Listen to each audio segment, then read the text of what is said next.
weather is absolutely crazy. It's snowing. Like, how mental is this? Literally, it's been like 24 degrees only a few days ago, and now we have snow. Crazy. Hey, welcome back. How you all doing? Hope you're all well. We'll actually answer some of the questions that people left in the last video in the comments in this video. Nice one for leaving them. It obviously gives us something to actually speak about rather than just waffling on. We do have a couple of little things to do though in this video. We need to sort out our water situation. I think we've mentioned it before, but basically we bought two 25-litre water bottles, free actually. And we was going to use obviously one for grey water and two for fresh water. So we could have like 50 litres on board, where in the last van we only had 20. And we had to keep filling up like every 3 or 4 days, and it was pretty annoying. So this time we obviously wanted more. The issue with that though is the fact that the water bottles we bought, they said food grade and stuff, but they do taste a bit plasticky when we've been drinking out of them. So we've been a bit like unsure if to carry on drinking out of them or not. So for the time being, we've just been drinking out of like 2-litre bottles that you buy from the supermarket, and obviously we've just been refilling one bottle here on the farm because obviously we've got unlimited water here, which is lucky. But we obviously need to sort out the plastic bottle situation when we actually hit the road, which hopefully won't be that long away. One of the tricks we did see online was that you could put bicarbonate of soda in the bottle with some water, and apparently that gets rid of some of like the plasticky tasting, because it's, I think, leaching or something I think it's called. So we need to sort that out first, because that's probably priority number one, just because even the bottle that's in the van needs sorting out as well, because at the minute we're only using that to boil, like to cook with and for kettle and stuff like that, and we're not drinking that straight out of the tap just because it's a bit of a funny taste to it. I think it's safe to like drink from and stuff. I've emailed the company and that lot, and they've said it's fine, it's food grade plastic and all that good stuff, but it's just not very nice. So that's the first thing I'm going to sort out. But like I've just showed you, it's snowing outside at the minute, so I'm not going to bother going out. Me and Rocky, who's over there on the bed, we're just going to chill out, watch some YouTube or something, wait for this to pass over, and then head out and see what's happening with that water bowl.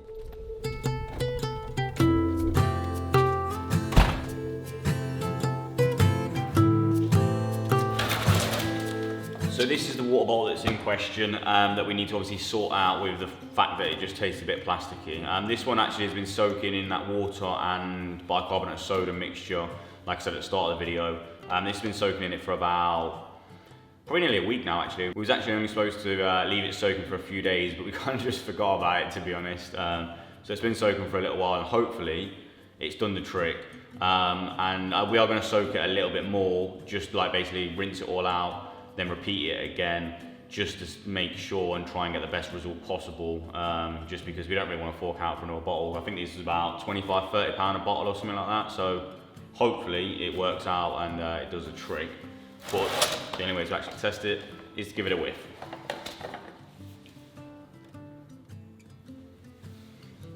It smells alright. I ain't really going to taste it because it's got bicarbonate of soda in there, and that'll make it taste really weird, I imagine. So I'm going to empty it out and then refill it.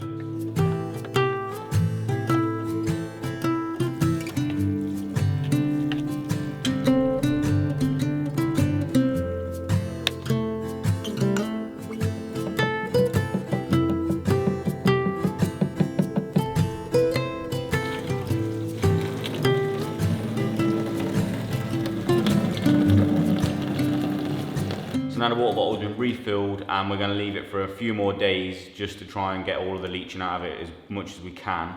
But for you, that will be in the next video where we actually see the results and see if it actually works or not. But we do have one other issue, and it was an issue that was pretty worrying, to be honest, at the start. But after looking online, I don't think it's that bad. So let's go and have a look at it. Right, so the issue is to do with our gas bottle. So if I give it a shake and you listen to the sound, let me know what in the comments below what you think the issue is.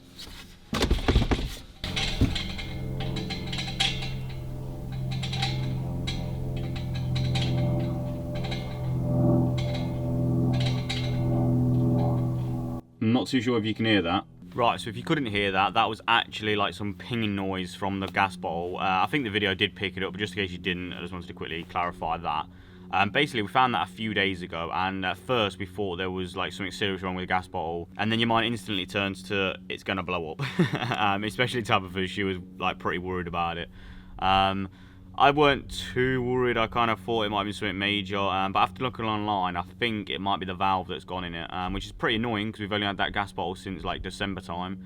and that's not that old. So I'm gathering it's a faulty valve. I've actually emailed the company we bought it from, and they're not actually too far away from here either. So hopefully they get back to us and that is the issue, and they'll actually replace that under the warranty. I don't actually know how much warranty we got, but as we got in December, yeah, it shouldn't go that quick. So I'm hoping that they replace it for free, if not very cheaply. So we'll let you know on that. But if it's not the valve and any of you know anything different, let us know in the comments below, please, because that's all we found out online. So that's kind of what we're running with.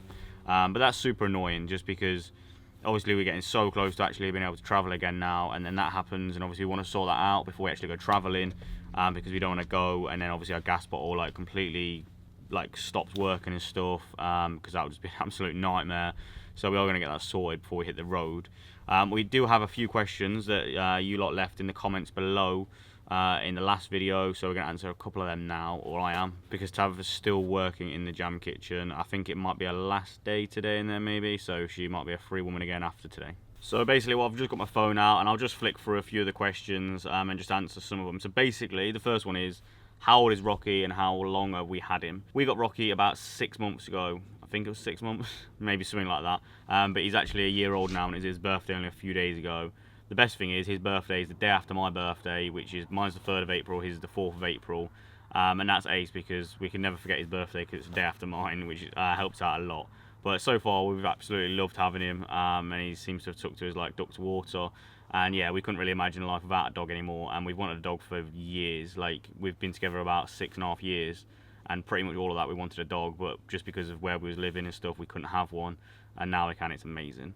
So the next question is more info about the farm, like animals and stuff like that. So the farm has been in Tabitha's dad's side of the family for quite a while, and they've been into farming for donkey's years. But yeah, Tabitha's dad passed away, I can't remember, 15 years ago, maybe something like that, I think it is. And now, basically, after that point, the farm isn't really run as a farm anymore. So he was running it as a sheep farm. So we had sheep on here and stuff like that. And now what happened, since he passed away, was the farm has just basically become like renting out the farmland, and then all the sheds and stuff, they've been all done up and then they've been leased out and rented out and stuff like that. So yeah, it's not really run as a farm as such, like a farm of animals and stuff like that anymore. The only animals that are on here is dogs and cats. That's it. There's no other animals on it. There used to be goats.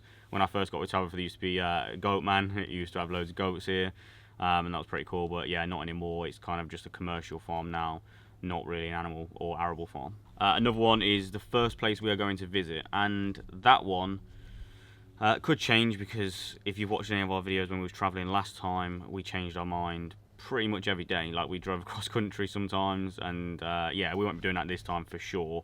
We definitely want to slow down this time and enjoy it a little bit more, because last time was a little bit rushed, but we were just so excited, we wanted to see a lot of things.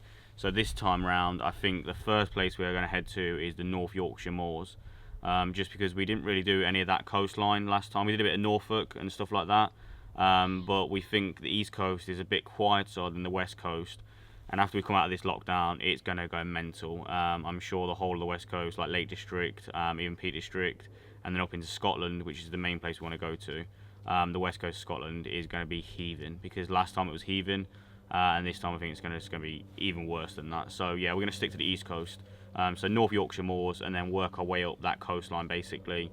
And the plan is to be able to enter Scotland as soon as they open up to people coming in from England, which we're hoping, I think it's the 29th of April or something like that. So it's there, just a steady trickle up the coastline until it's 29th of April, and then over in Scotland, and then again, just same thing again, just slow and steady up the coastline. Maybe a bit inland and stuff, but we did a lot of inland last time, and I really want to go to the coast, and I really want to try out surfing. So yeah, I'm going to try that out for sure. The next one is... So someone asked about how much it costs us to live in a van and how much the van bill cost. We are going to do a whole video on that itself, because that is just, yeah, massive. It's going to be a lot of information and stuff in that video. But quickly, it probably costs us about £500 to £600 a month to live in the van, and that's comfortably. That's not like sacrificing anything. That's living very, very comfortably for us anyway. Obviously, everyone's comfortable level is different. But for us, yeah, that's living very comfy. We could probably live a little bit cheaper, but obviously our direct debits and stuff dictate as well that. So yeah, about £500 to £600 a month cost of living.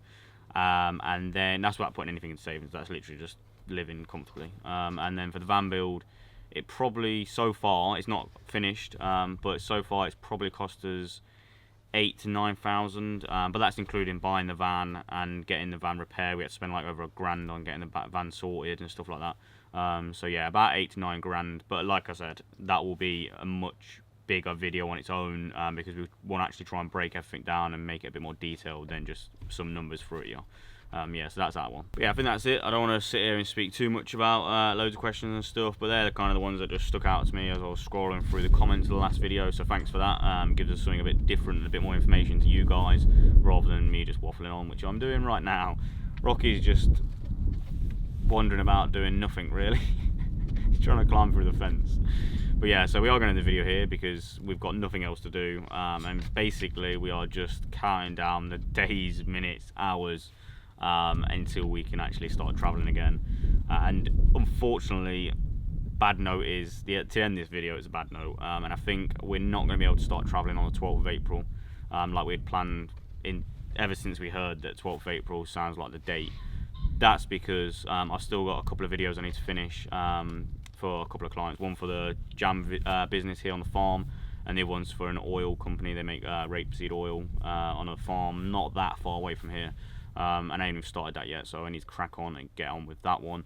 But yeah, so it's probably going to be a week or two now after the 12th, which is annoying, but at the same time, that puts money in our bank account and keeps us on the road and traveling longer without having to come back to earn more money. So yeah, it's kind of needs must, really. But yeah, so we are going to end the video, so thanks for watching. Don't forget to like and subscribe, and we'll see you in the next one.